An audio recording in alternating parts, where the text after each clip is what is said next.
Un si grand soleil, spoiler, Eve en prison, cette nouvelle qui secoue Manu. Eve c'est donc une nouvelle mission quelques mois après la mort d'Elliot dans la suite de la série Un si grand soleil. Mais son nouveau devis inquiète Manu d'ici la fin du mois de mai 2026 sur France 3. Ces derniers mois dans la série Un si grand soleil, les téléspectateurs ont assisté à un énorme bouleversement. Elliot, qui avait fait son retour à Montpellier quelques années auparavant, a alors été abattu par son meilleur ami Charles, alors que ce dernier voulait kidnapper Thomas et partir à l'étranger. Eve a donc été bouleversée par cette annonce et, dans les prochains épisodes de la série quotidienne de France 3, la compagne de Manu a reçu la date du procès concernant le meurtre d'Elliot, prévu dans le courant du mois de mai 2026. La nouvelle vie d'Eve dévoilée. Eve, Emma Colberti, a reçu cette convocation et elle se sent prête à affronter la meurtrière présumée. Cependant, la professeure de français a décidé de transformer la mort d'Elliot, Stéphane Monpetit, en quelque chose d'utile.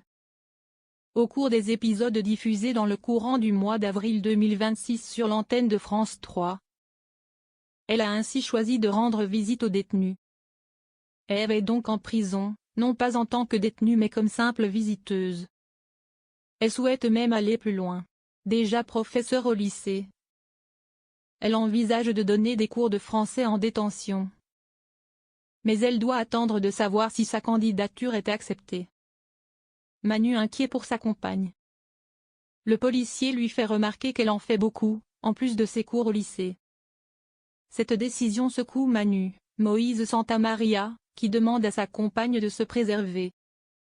Néanmoins, la professeure lui explique qu'elle a besoin de se sentir utile, quelques mois après la mort de son fils. Cette mission en prison rappelle celle de Claire, Mélanie Maudran, qui avait mené une campagne de prévention et de vaccination en maison d'arrêt. Cela lui avait permis de découvrir qu'Hélène avait été draguée à son insu.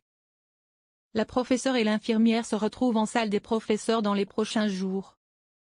La mère adoptive de Kira, Colline Ramos Pinto, va soutenir son dossier, estimant que cela pourrait être bénéfique pour les détenus, souvent isolés d'après ce qu'elle a observé.